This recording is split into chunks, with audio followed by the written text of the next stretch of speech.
Welcome back to the EdTechTeacher podcast. My name is Brandon Hall. I'm pleased to be joined today by Stephen Johnson. Stephen is an educator, entrepreneur, and technologist dedicated to inspiring others through the power of learning. Stephen is a UCLA graduate with an MBA. He's taught math from high school to advanced honors levels, developed innovative educational technologies, and mentored countless students. From creating SAT prep resources to empowering learners globally, Stephen believes education is the ultimate tool for transformation, encouraging everyone to dream big, start small, and execute daily. Stephen, welcome to the podcast. Thank you. Thank you so much for having me. Yeah. So you are the SAT guy, SAT math guy. The SAT math guy. So That's true. I got to ask, how did you get the handle? It just clicked one moment, right? It's like SAT math. This is the niche. It's obvious. There's no questions about it, right? It's very obvious. Right. Yeah. That's what I was going for. Obvious. Yeah. I remember when I first came up with mine is Hall's homework. It was originally I would tweet my homework assignments to my students and they would subscribe so they would get it as a text message. Okay. This is like way back in like 2007, 2008. Oh, that's awesome. So it was Hall's homework because it was I was just tweeting out homework assignments, and now it's become, and now it's all of my other branding is all Hall's homework, but the SAT math guy. So you do more than SAT math prep though. I do. And so I was doing more than that when I started, kind of my journey on YouTube and social media generally. But I decided that I really wanted to have a focus, right? When it comes to business, when it comes to, I think this new world of digital media and content creation, you want to be known for something specific that you are really great at. So I looked at SAT and it's like, I can best teach math through this platform. I'm great at the other stuff, but on this platform, it's easier to relay the message of math prep for the SAT. Yeah, and you started early. You started in 2007. Yes. So not on YouTube, not on social media, but working with students one-on-one. So, definitely the idea of building up those 10,000 hours of getting to mastery, starting from zero. I cut my teeth in living rooms and bedrooms and, kitchen tables and dining room tables and helping students all across the city of Los Angeles, K through 12, really when I started, learning how to differentiate my teaching to reach any student. Like that's something that I really hang my hat on. Is that I really truly believe any student can learn anything, but you have to have the right educator across from them that can figure out how to reach that student. Yeah, absolutely. I think about my own two children who are in fourth grade and seventh grade, and the math stuff that they're bringing home. I've got photo math on my phone, thankfully, to help me out step by step. Yeah. But that's kind of where I'm at as a math person. But you were using technology in a very different way to teach math. And you started in person at homes, at libraries, and moved to the internet and moved to some live stuff. Yeah, so really this was all spurred on by COVID, right? So pre-COVID, as you mentioned, live with students, small groups, small classes, things like that. And with COVID coming, all of the tests, SAT, ACT, none of the colleges required them anymore. So students were definitely not taking these exams. And I found myself with much more time than I had prior and wanted to look at, well, what's the future of education look like, right? What's coming down the pike? At the time I was, I was in business school and working with a lot of ed tech founders and just having conversations, meeting a lot of people. So I hear stories of folks, creating virtual reality businesses for education, augmented reality for education. This is really the AI craze, but definitely online platforms for education as well, obviously. And as I had those conversations and kind of projected into the future, it's like, the teacher is the linchpin of sorts for everything working, right? So the material is great, can be great. The curriculum can be great, but it's really the person who's delivering it that makes it come alive. But that creates a business problem, right? That creates a problem of scale. How do you scale something if this one individual or this small group of individuals are the bottleneck of sorts of how you can distribute this content widely? So when you look at the growth of educators through social media in many different areas, not just traditional education, What I think we all can observe is that personality and presentation and really truly branding yourself, right? The ability for a teacher or an educator to brand themselves on these platforms. I noticed I noticed that will be the future. So again, those thoughts led to the creation of the SAT Math Guy, and now we are using AI to really replace me, to remove me from my job of being a private tutor. So now I can recruit students and families to come in for SAT prep, and they may never meet me personally, but they get to interact with this AI system that I have trained to respond and teach in a way that I would. Wow. The change from pre-COVID in person, sitting down at a wooden table in the library, mm-hmm. pencil and paper, to training a bot to do the work that you would be doing in person. I can't even fathom that, how that came about. I mean, what kind of technology are you sitting in front of? For me, it is super basic, right? So I'm sitting in front of YouTube. I'm sitting in front of digital whiteboards. I work with a third-party company, so by no means am I a coder myself. I don't know how to create AI bots in any way. But there's folks out there who do, right? And you sit down and you have conversation, and you find people you can trust, and you just share your vision, right? So I was lucky to find a company that is already in the space of test prep and was already in the space of creating bots as AI tutors. And we just had a conversation about how do I use your technology and brand it through my methods, my methodology, my algorithm, let's say. Right. Yeah, right. And it was a fruitful conversation, right? So now we have about 500 or 600 students per month that are on the platform utilizing this AI tutor. Hundreds of thousands of students who are using our YouTube channel each month. And it's a system that can truly scale. Again, I really stand at the intersection of education and business. So everything that I think about in terms of education is through the lens of how many students can I reach, right? So it's high quality education, but then also it needs to be set up in a way that can go beyond the four walls of the classroom, beyond the school campus, right? And to the world, because I think, as we see a growing middle class across the world, more people will be interested in higher level education that may not have access to it in their local environment. I don't even know what to say. I'm so blown away by this. You're virtual Steven. Yep. Is that the name of the bot? So the bot is called Ask Steve. Ask Steve. So Ask Steve could be working with 500 or 600 kids a month simultaneously. Exactly. Unbelievable. And I mean, you've basically created, you can take the curriculum that's out there that, say a standard 10th grade math curriculum, mm-hmm. and you're the book, you're the textbook, and you're explaining mm-hmm. it and personalizing it. And mm-hmm. are you able to, like, when if a kid is, I'm sorry if I'm oversimplifying it, but if a student is doing math or doing a quadratic equation and they're going through it and they get stuck on a specific spot, is the bot able to kind of pull aside and train them on that one spot and then bring them back into place? Absolutely. The power of AI as it stands right now is in how you prompt the system, right? So as long as the student is able to say, I'm doing a quadratic equation and I got stuck at this step, right? What do I do next? Then the system can respond just as specifically as the question is. Most of our students who are on our SAT platform, they are answering questions on platform, right? So they're not taking questions from a textbook and then bringing them on platform. They're answering content that we actually have integrated into the platform.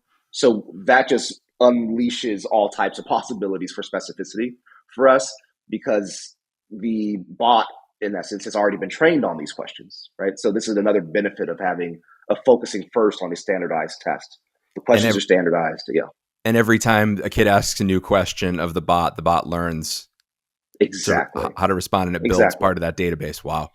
Exactly. And I work with students, and it's fun. It's fun to get the feedback from kids who are using Ask Steve, right? So to have that real human interaction with me and to know that I've built this product. So they're working with me in person, but they may also be working with the virtual version of me, Ask Steve. And we'll have conversations as if Steve is a real person. Right? Say, oh, I was asking Steve the other night how to do this, and he did a great job of explaining how to answer this question. Or you know what, he did a fine job, but it was a little too verbose, or it was a bit too long winded. And I'll say, you know what, just go back and say, hey Steve, can you answer that in a more concise way? And say, oh, I can do that. I didn't know I could do that. Right. So it empowers the student to get the answers the way they like to hear it, the way it lands for them. Right. And that is something, again, especially at scale, no human being can do that. No, and you're scaling the AI too. Exactly. There's sort of a bandwidth of where you are and where the AI is, and at any point there's a blurred line. It kind of goes back and forth, right? Absolutely. So this is positive feedback here on the more students who use it, the greater variety of use cases, the smarter, quote unquote, the system becomes. Wow. So Ask Steve is the large language model and the bot. And sorry. It's just so crazy to think. We talked about this before we started recording, but I was a social studies teacher, and I think about like what I would. Now I'm a tech director. I think about what I would have used AI for in my social studies classroom, and it's very different than what this is. I think it would have been, a lot of like as a thought partner, sentence starters. Let's look at this problem from the angle of the other side, or how often we ask students to, what did the British think of the American Revolution, right? And have get some starting thoughts from ChatGPT or whatever tool you're using. Right. I never thought of AI with math like this before. I think there's a ton of opportunities for you to even use this with social studies, right? So this idea of personification with, personification plus artificial intelligence, right? So if you're teaching, so for instance, give me an example of a personality in history through which you could teach a lesson. If you could bring that person into your classroom, they would be the perfect person to like give firsthand knowledge of the experience that you're teaching in class. Yeah. So I think about my daughter right now is doing the Industrial Revolution, and she goes to school in Providence near Slater's Mill, which is in Pawtucket. Okay. So Samuel Slater kind of kickstarts the Industrial Revolution in the United States. And right. So go ahead. I'm sorry. No. Asking Samuel Slater, like, you escaped from England with the plans of a factory in your head, and you implement them in the United States to great fear at your own. You risked a lot to do this. What were you? How did this process go about? Like, what kind of things did you experience? What kind of pitfalls and right. So you can precede. I'll call it precede. In this case, you can seed the AI with, or let's say ChatGPT or whatever platform you're using, with this idea of, I want you to respond as if you are Sam Slater, right? And you can maybe go through and make sure it's the right Sam Slater that you're asking about, right? Like, so just confirm all the details up front before you start asking your questions. But once you're sure that you're on the same page, basically, or that the AI is on the same page with you, you can then prompt it with the normal questions that you're asking, or the questions that you would ask a class to discuss or to consider. And you will notice, and it's probably a good experience for really anyone listening, or maybe even for you to try, how do the responses change when you're just prompting the chatbot versus telling the chatbot to respond to you as if it is this person, right? So it's that concept really was the foundation for the idea of Ask Steve in the first place. As I started seeing artists, for instance, I think really pushing back against the advent of artificial intelligence, and hearing music that used the voice signature of very popular artists that we know and love, and you could not tell whether it was the real artist singing the song or was it the AI singing the song. It's like, that's pretty fascinating. It's interesting because that seems like it should be illegal, because now we're taking someone's intellectual property and their rights to their voice, their sound.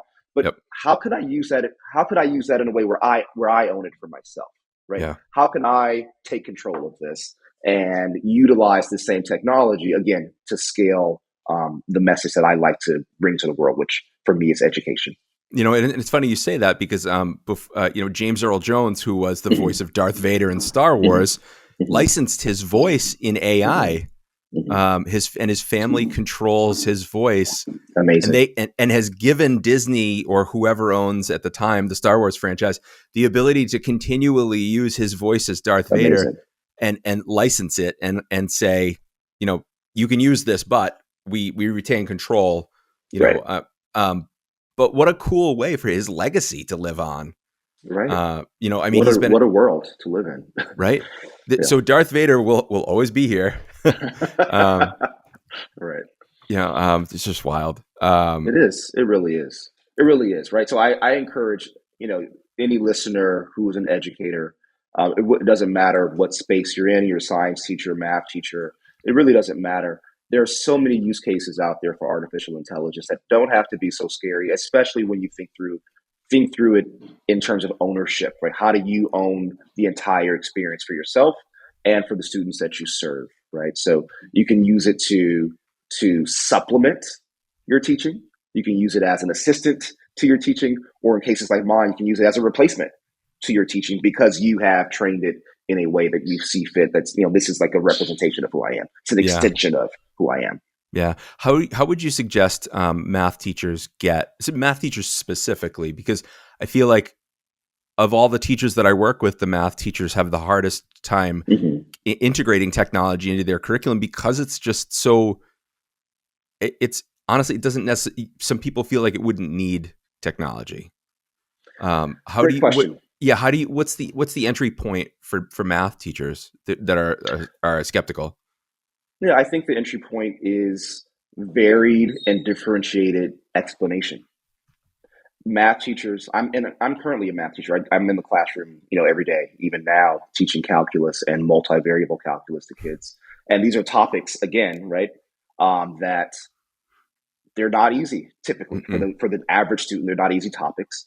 And then as a teacher, it's not easy for you to present in a way that you make sure it's landing for every single student in your classroom. So there are times when even in class, I'll pull up ChatGPT and I'll notice that the students are having a hard time with understanding the concept. And I'll say, go and prompt ChatGPT with, can you please explain the chain rule from calculus, and it'll give some explanation.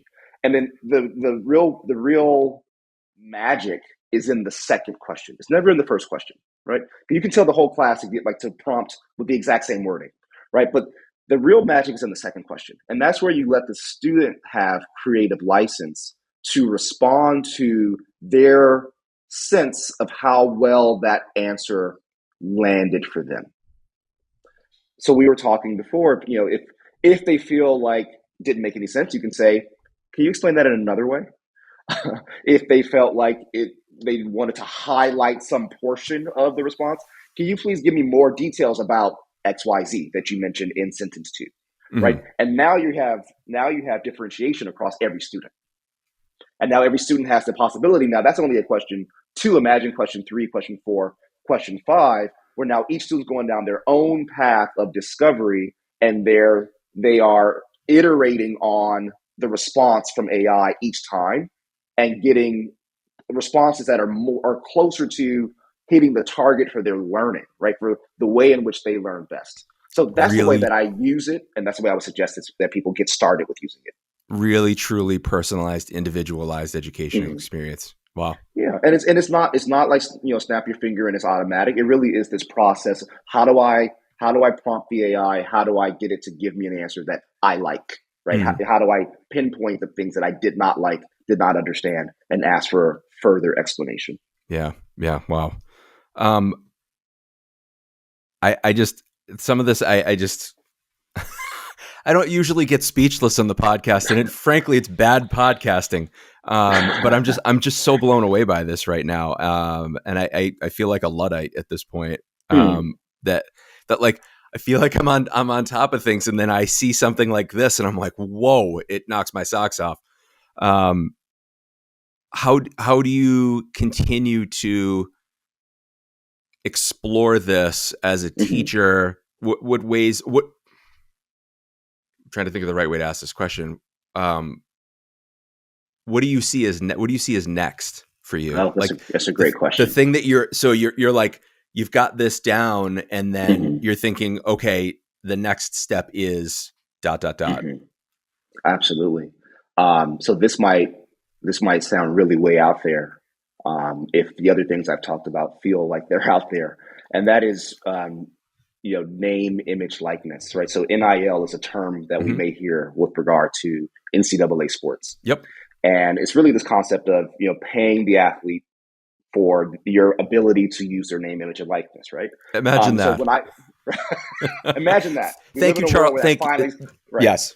Yes. O'Bannon, right? So I'm Thank a you. UCLA guy, right? Thank you, So the O'Bannons. Thank you, yes, O'Bannons. yes, I grew up watching those brothers play, so that was really awesome. So good. So now if you translate that into education, you translate and you mix in some business with that, right?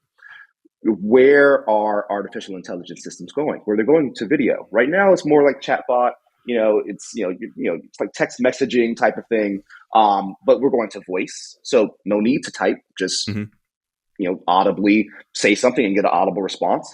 But we're also going to video. So wouldn't it be awesome if you could have a avatar that is artificial intelligent and it looks like you, it sounds like you've trained it, and you could, not that you would ever do this, but you could have it, run off podcasts every single day.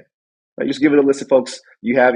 You set your Calendly. It automatically pops on, and the person on the other side would have no idea that the person that they're talking to, the quote unquote person they're talking to, is actually artificial intelligence and not the real you.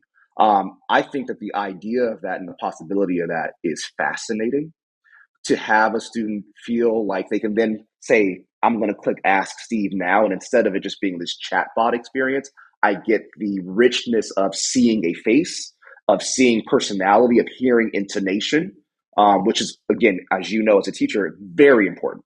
Hmm. Right, it's extremely important on how your message lands. Right, so there's so many nonverbal things happening when it comes to teaching and just communicating in general. So those are the things that make me excited. Right, so again, I can scale the business, and it's like James Earl Jones. It's me, but it's not me. And I Yeah. can be Right. on a beach with my family and enjoying the world and still providing a great service to the world. Or it can be generations beyond my being here physically, and there's still, like, the skill set that I was able to develop during this short time I have here is still serving the world beyond me, and it becomes a legacy of sorts for my family. Wow. Unbelievable. Yeah. Um, and it all started with SAT prep. It all This is started with amazing. SAT prep. It's amazing. Yeah. It's amazing. It Yeah. really is. The work that you're doing is absolutely amazing. You're able to help Thank you. hundreds of thousands of people learn Yeah. math Thank you. Hmm. in an individualized, personalized way at any time that they're available to do it. And Hmm. you don't have to be available for them Hmm. right on the spot. You don't have to Yep. be there for it, but you can Yep. assist them. It's amazing. Ask Steve. We're going to ask Steve. We Thank you. talked real quick about TeachTap. Yes. Yes. So TSAP is not my product, but it's a product of a school called GT School. It's a GT stands for Gifted and Talented. It's an app on the iOS store. So I helped with developing this app.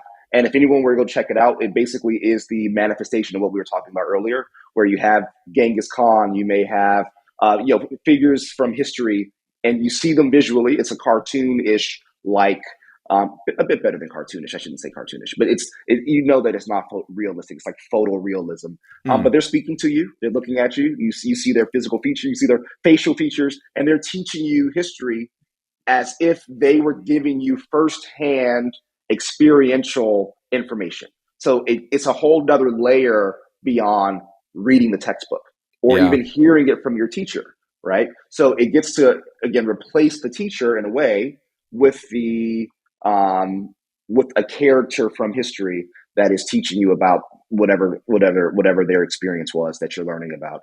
So it's a cool product. Again, not my product, so I'm not, I'm gonna make sure that's very clear. But Mm. it's very cool, and people should check it out. So it sounds like you basically take the large language model based on primary sources, and then the primary source document becomes the large language model, and then you've got the person asking questions. That's cool. That's very cool. As a history person, that's really cool. Um, So, Stephen, where can people find your work online, or what project? Let's start first here. What's your next project on tap here? So my next project is continual growth for my YouTube channel, which is at the SAT Math Guy. It is, as you mentioned earlier, focused on math, but I have grand plans for 2025 to start adding to that some reading and writing SAT questions as well. I think, again, from a business standpoint, I've done a good job of creating brand around math, and the branding really at the end of the day was about my teaching style more so than the content itself. I've created a great community there online, and now it's time to really expand the offerings there to the entire test. So that's really what's up. That's really what's up for me on that end. On the other side, continue to train Ask Steve, get more students on there. The website for that is testprep.thesatmathguy.com. It's free to sign up. You get some limited access to it. Students can take a diagnostic exam. They can practice with Ask Steve a few conversations. And if they want to upgrade from there, they can. Very cool. And people can find your work online there, and where else? So you can find me on social media. I'm definitely on LinkedIn, Stephen A. Johnson. You can find me there on TikTok as the SAT Math Guy, on Instagram, the SAT Math Guy 700. And where else am I? Most other places, it's the SAT Math Guy. You can find me. How are you doing TikTok? TikTok has been great. It's not my major focus, but it's one of these things that's so fascinating. You get on TikTok and you see everybody dancing, and that's where the kids content. But that's where they are. That's where the kids are. They're all right there. Yeah. And there's a hunger for learning on that platform that I think some people may not recognize, and especially some teachers may not recognize. There is a hunger for learning, and it's just figuring out how do you present it in a way that's catchy. I use it just to share student comments from my YouTube channel, just to get kids excited about coming to my YouTube channel, actually. But at some point, we're going to turn the fire on there and really create content specifically for TikTok. Man, I couldn't imagine trying to learn math in a minute, but I think I could do it with you. There are ways. Yeah. Stephen Johnson, thank you so much for coming on the podcast, and we hope to talk soon. Thank you. I appreciate you for having me, and I look forward to talking again.